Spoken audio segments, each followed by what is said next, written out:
Welcome. Thank you for choosing our channel. Help us out by subscribing, liking the video, and leaving a short comment. We greatly appreciate it. Make yourselves comfortable, the story is about to begin. The words caught in Elara's throat, a familiar, frustrating tangle of half-formed sounds. The oil, she finally managed, the simple phrase leaving her breathless and flushed with shame. Her father, a man whose patience had been worn thin by years of roaring winds and solitude, simply grunted and took the heavy canister from her hands. In the spoken world, Elara was a ghost, her thoughts trapped behind the cruel wall of a severe stutter. But in the lantern room, she was a queen. Here, surrounded by the magnificent brass and crystal of the great Fresnel lens, she had a voice. Her hands, sure and steady on the brass levers of the signal shutter, could speak with a fluency and eloquence that her mouth could never hope to match. She could weave complex sentences into the night, her thoughts translated into brilliant flashes of light, a photonic Morse code that was as natural to her as breathing. She could tell stories to the ships on the horizon, sing silent poems to the stars. The light was her true voice, powerful, clear, and unwavering. Her father, bound by tradition and superstition, had forbidden her from chattering with the light. Its purpose was singular, to warn, to guide, to mark the deadly rocks of the Cape. But Elara, in the long, lonely hours of her watch, had studied the old logbooks. Her ancestors, the keepers of this light for generations, had known a different language. They wrote of signals for greeting, for mourning, and one, tucked away in a faded, leather-bound journal, that was spoken of only in hushed, fearful whispers, the call to lost souls.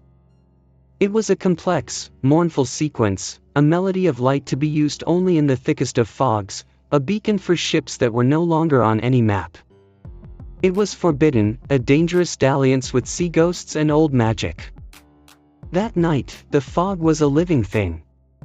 It rolled in from the sea not as a gentle mist, but as a thick, silent, white wave, swallowing the coastline and muffling the entire world in an oppressive silence. The rhythmic crash of the waves was gone, replaced by a profound, listening quiet. It was a night for ghosts. A deep, aching loneliness, a constant companion in Elara's quiet life, felt particularly sharp in the thick silence. Her father was asleep below. The world was gone. It was just her, the tower, and the all-consuming fog. The forbidden logbook lay open on the small desk, its spidery script seeming to call to her. The call to lost souls. It was a foolish, dangerous impulse, born of a young woman's desperate desire for connection, for proof that there was something more out there in the silent, empty world. Her hands moved before she could second-guess herself. She took control of the shutter, her fingers dancing across the levers. This was not the steady, monotonous pulse of a warning beacon. This was a song. A long flash, 2 short, a pause. 3 short, a long, mournful sweep. It was a complex, intricate pattern, a question asked to the void. She poured all her loneliness, all her longing, all her quiet frustration into the light, sending it out into the impenetrable white wall of the fog. When the sequence was complete, she let the light return to its normal, steady rhythm. Her heart hammered in her chest. She had done it. She had broken her father's most sacred rule.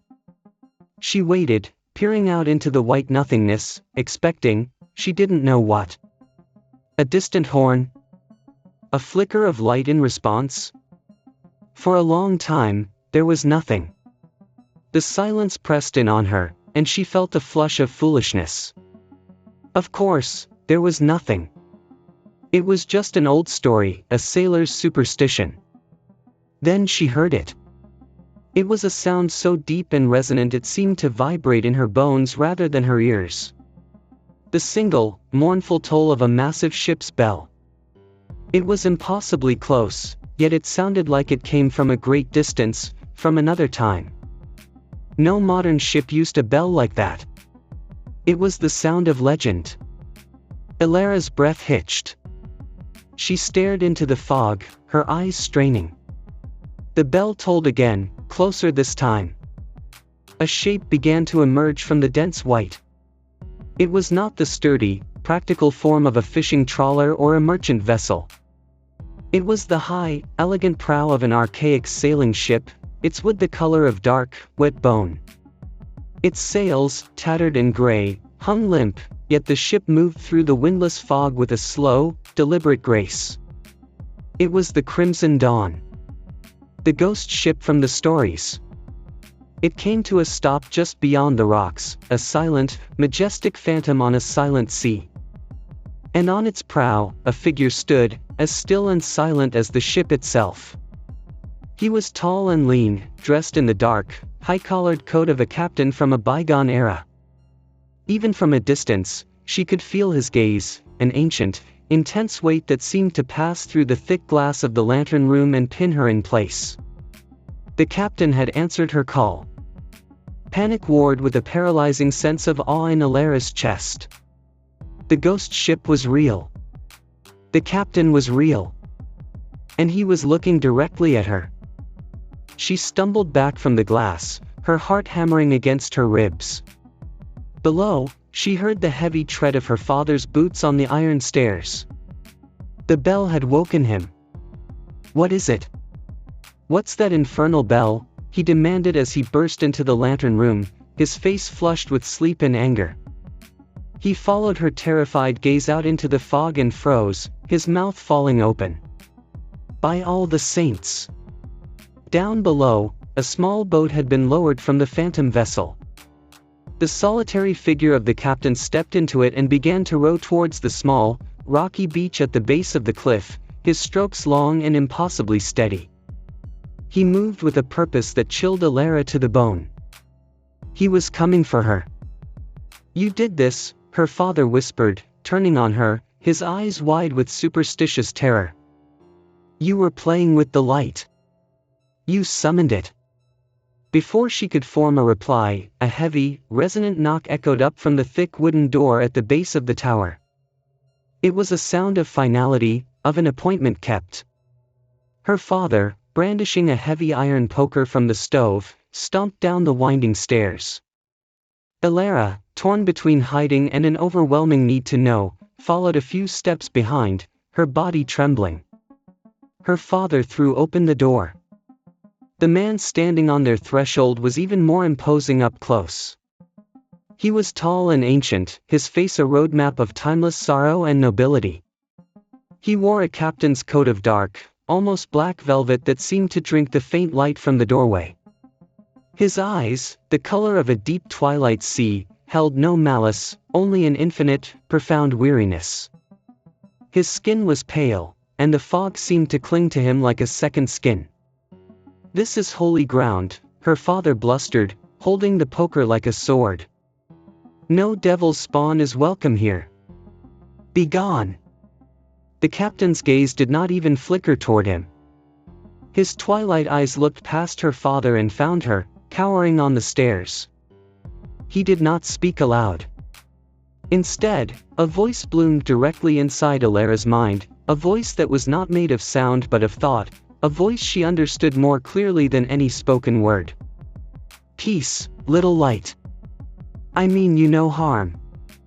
The telepathic words were so unexpected, so intimate, that Elara gasped. The voice was calm, ancient, and deeply melancholic. Her stutter, the ever-present jailer of her thoughts, had no power here. In the silence of her mind, she was perfectly fluent. "You sent the call," the voice continued, a hint of questioning within the thought. "After a century of silence. Why?" "Get out," her father yelled, taking a step forward. The captain raised a hand, not in a threat, but in a gesture of placation. The iron poker in her father's hand suddenly grew intensely hot, glowing a dull red. With a cry of pain and shock, her father dropped it, and it clattered onto the stone floor. "I am not here for you, old man," the captain said, his voice now audible, a low, rumbling baritone that vibrated in the air. He turned his full attention back to Elara. "I am here for the Keeper of the Light." He stepped inside, and the temperature in the tower seemed to drop. He moved with a supernatural grace, his boots making no sound on the stone. "My name is Alaric," he said, his gaze never leaving hers. "And this ship, it is not a vessel for the dead, as your stories say. It is a vessel for the dead. I am its ferryman." Elara stared, her mind struggling to grasp his meaning. A ferryman?" "A psychopomp," he clarified, the ancient word falling from his lips with ease. "I am the shepherd of those who are lost in the deep. The souls of sailors, fishermen, passengers, all those whose lives are claimed by the sea. I offer them sanctuary on my ship, the Crimson Dawn, and guide them to the quiet shores of the afterlife." He sighed, a sound of immense, eternal sadness. "It is a lonely duty. And a long one." "But, the signal," Elara stammered, finding her spoken voice, though it was still shaky. "The logbook said it was forbidden." "Forbidden by those who came to fear the sea's secrets," Alaric explained. "But the pact is far older than their fear. Your bloodline, the keepers of this lighthouse, are bound to my work. Your ancestors were not just watchmen. They were guardians. Their light was a beacon not just for the living, but for the lost spirits of the sea. The call to lost souls is a sacred charge, a signal that only a keeper of your lineage can create, a harmonic of light that the spirits can see and follow." The weight of his words was staggering. Her entire life, her heritage, was a lie. She was not just the stuttering daughter of a lighthouse keeper. She was the heir to a mystical, sacred duty she had never known existed. "Why now?" she asked. "Why have you come now?" Alaric's weary expression deepened. "A tragedy. A passenger ship, the North Star, went down in the storm 2 nights ago, far out beyond the Cape. There are more than 100 souls out there, wandering in the fog, confused and terrified. They cannot see your light. They cannot hear my bell. They are lost." He looked at her, his twilight eyes pleading. "I cannot gather them without a proper beacon. The old pact requires it. I need you, Keeper. I need you to weave the lullaby of light, to sing the song that will soothe their fear and guide them to me. It is a sequence only you can create, a melody only this lighthouse can play." He was not a monster to be feared. He was a weary shepherd asking for her help. Her father stared, speechless, his superstitions warring with the incredible truth of the moment. The choice fell to Elara. She could retreat into her fear, into the small, safe world her father had built for her. Or she could embrace the terrifying, magnificent legacy that had just been laid at her feet. She looked at Alaric's ancient, lonely face, and in him, she saw a reflection of her own solitude. He was the lonely captain of a ship of ghosts. She was the lonely keeper of a tower of light. Perhaps, she thought, they were not so different after all. Elara looked from the ancient, weary face of Captain Alaric to her father's terrified, pleading expression. Her father saw a demon from a cautionary tale. Elara saw a lonely soul burdened by a sacred, eternal duty. The fear in her heart was still there, a cold, sharp stone. But for the first time in her life, it was eclipsed by a stronger feeling, a sense of profound, undeniable purpose. The mental voice of the captain was a clear, steady presence in her mind, a place where her own thoughts could flow, unobstructed and free. "Yes," she thought, directing the word to Alaric with a firmness that felt entirely new. "I will help you." A wave of immense relief washed over their connection, a gratitude so profound it was almost a physical sensation. Her father protested, his voice a panicked babble of prayers and warnings, but his words seemed to belong to another, smaller world. Elara was already ascending the iron stairs to the lantern room, Alaric's instructions echoing in her mind. He showed her the lullaby of light not as a sequence of codes, but as a story, a feeling. It was a melody of empathy translated into optics. A long, steady pulse for a mother's embrace, he guided her. A series of quick, soft flashes for a child's frightened heartbeat. A slow, fading sweep for a final, peaceful goodbye. It was an intricate, emotional tapestry, a song to be sung not with the voice, but with the very source of vision. She reached the top of the tower and took her place before the great lens, her hands resting on the familiar cool brass of the shutter levers. She took a deep breath, not of air, but of purpose. Below, Alaric had returned to the prow of his ship, a dark, waiting silhouette in the fog. Then, she began. The steady, sweeping beam of the lighthouse ceased. For a moment, there was only darkness. Then, a single, long, gentle pulse of light emanated from the tower, pure and white, cutting a soft path through the dense fog.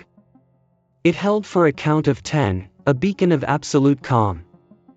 It was followed by a series of soft, rapid flashes, like a frantic heartbeat slowly finding a steady rhythm. The light danced, weaving the story Alaric had given her. It spoke of loss, of confusion, but then of peace, of guidance, of a safe harbor waiting. Elara was no longer the shy girl hiding from the world.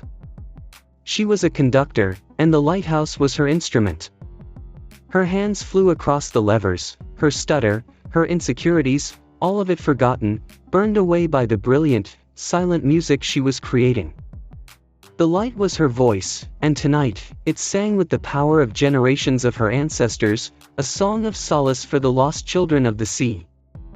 As her silent song filled the night, a change began in the fog. Faint, shimmering lights appeared in the mist, like captured stars. They were small at first, then grew in number and brightness. Slowly, they began to drift from the shrouding fog, drawn to the lighthouse's gentle melody. They were souls. Translucent, human forms glowing with a soft, sorrowful blue light. Men, women, and children, their ethereal faces etched with confusion and fear.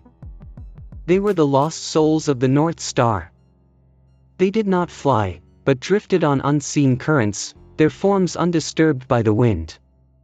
They gathered before the lighthouse, a silent, shimmering congregation, their collective gaze turned towards the comforting, pulsing light. Elara's heart ached for them, but she kept the lullaby going, pouring all her compassion into the beam, reassuring them, guiding them. On the deck of the Crimson Dawn, Alaric raised a hand. He did not speak, but a deep, resonant hum, the tolling of the bell, echoed across the water. It was a sound not of mourning, but of welcome. A gentle summons. One by one, the souls turned from the lighthouse and drifted towards the ghost ship. They flowed onto its deck like a slow, shimmering river, where Alaric stood, a solemn and gentle shepherd, his head bowed respectfully to each soul that passed him. Elara watched until the very last, faintest light had boarded the ship. Her part was done. She ended the lullaby with one final, long, fading pulse, a gentle amen of light, before returning the beam to its steady, sweeping duty. From the deck of the Crimson Dawn, Alaric looked up at her, a silhouette against the brilliance of her light. He raised a hand, not in command, but in a salute of profound respect and gratitude. A single, deep toll of the bell echoed across the water, a thank you more meaningful than any words. Then, as silently as it had arrived, the ghost ship and its precious cargo faded back into the fog, disappearing into legend once more. Elara stood alone in the lantern room, her body trembling with exhaustion and exhilaration. The deep, aching loneliness that had defined her life was gone, replaced by a quiet, powerful sense of belonging. Her father came up the stairs slowly, his face no longer filled with fear, but with a look of absolute awe for the daughter he had never truly understood. She looked out at the sea, at the dissipating fog. Her world was no longer just a small, stone tower. It was a bridge between realms, a sacred post she now claimed with all her heart. She was Elara, the keeper of the light, the singer of silent songs. And she knew, with a certainty that settled deep in her soul, that whenever the fog rolled in, whenever the souls of the sea were lost and needed a guide, the lonely captain would be listening for her voice. And she would be ready to answer. Our true voice is not always the one we speak, but the one we express through our actions and our duty. What we perceive as our greatest weakness can be the key to unlocking our most profound strength. Even in the deepest solitude, a single act of courage and compassion can connect us to a purpose far greater than we ever imagined, proving that every soul, living or lost, is searching for a guiding light. Thank you for following the light to the end of this story at a Fawn love story. If Elara and Alaric's tale guided your heart, please signal your support with a like, a subscription, and a comment. We'll see you when the next fog rolls in.